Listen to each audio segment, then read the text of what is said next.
La tendance à voir le négatif et les consultants. Cette vidéo, elle fait écho à une vidéo précédente où j'ai évoqué cette tendance naturelle de l'être humain à voir le négatif, à se focaliser sur ce qui n'est pas encore ressenti, réalisé, etc. Ce qui n'est pas encore, tout court.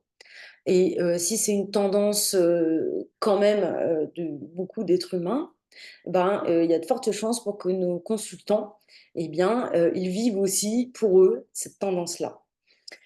Dans le cadre d'un accompagnement, eh bien, ils vont par exemple se focaliser sur, ce qu'ils n'arrivent pas encore à réaliser, à ressentir, et qui ce qui dans le cadre de leur objectif en fait, dans ce qui est en lien avec leur objectif. J'y suis pas encore, hein, voilà. La preuve, ceci, cela et du coup rester dans ce qui fait défaut quelque part. Et dans le cadre de l'accompagnement, ça va être du coup très intéressant de valoriser les progrès et les avancées des consultants. Parce que ça aussi, j'en parle dans la vidéo qui parle de cette tendance à voir le négatif. Souvent, c'est qu'en fait, on ne voit même pas ce qui peut être signe, qu'on avance, qu'il y a du mieux, qu'il y a du positif. On ne le voit même pas. Donc nous, on peut avoir ce rôle de lui permettre de le voir, enfin, c'est-à-dire on prend, le positif, on lui met sous les yeux. Après, c'est lui qui choisit de le regarder ou pas, de s'en saisir ou pas, mais en tout cas, nous, on peut jouer ce rôle-là.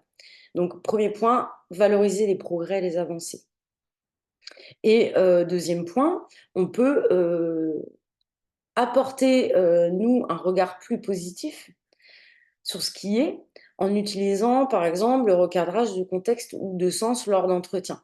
Petit clin d'œil à mes stagiaires de clarté, puisque ça fait partie du travail que l'on fait dans la formation clarté.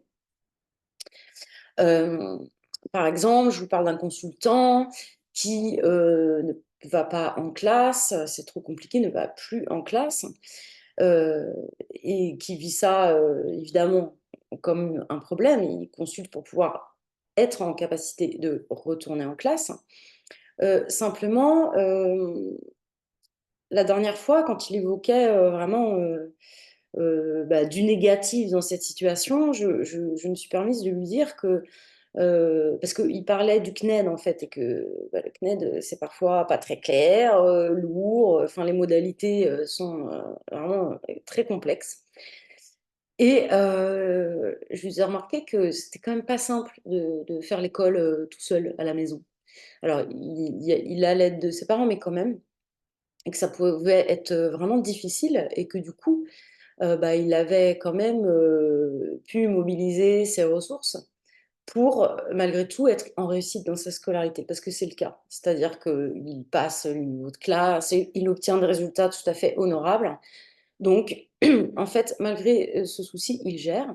Je lui ai remarqué qu'en plus, il était en train d'apprendre de nouvelles compétences parce qu'on travaille, sur la gestion des émotions, par exemple. Et que ça, bah, ça c'était, vraiment, des bagages super intéressants pour lui, pour la suite. Donc et je lui disais: «Bah, oui, du coup, tu fais preuve d'autonomie, parce que tu travailles seul». Voilà, c'est-à-dire que pour lui, c'est une difficulté, ça montre qu'en fait, il n'est pas assez fort quelque part pour pouvoir suivre les cours. Je lui montrais que, bah, il avait quand même comme force, de l'autonomie pour pouvoir, avancer seul. Bon, d'ailleurs, elle me dit: «Oui, enfin, autonome, bon, des fois, j'oublie des choses». Enfin, là encore, paf, c'est-à-dire encore une autre moi un autre vous voyez? Encore le négatif, et je lui dis: «Mais oui, il peut t'arriver d'oublier des choses, mais je connais plein de personnes très autonomes», je lui dis: «Qui oublient des choses, hein, en fait, c'est-à-dire tu fais preuve d'autonomie peut-être, dans 80 des cas, puis de temps en temps on oublie ou de temps en temps on a besoin vraiment d'être accompagné et c'est OK, en fait». Enfin, c'est pas la perfection n'est pas de ce monde. Vous voyez? Là, même, là-dedans, paf, on retourne au négatif. Donc voilà, changer son regard, bah, ça s'apprend. C'est une habitude.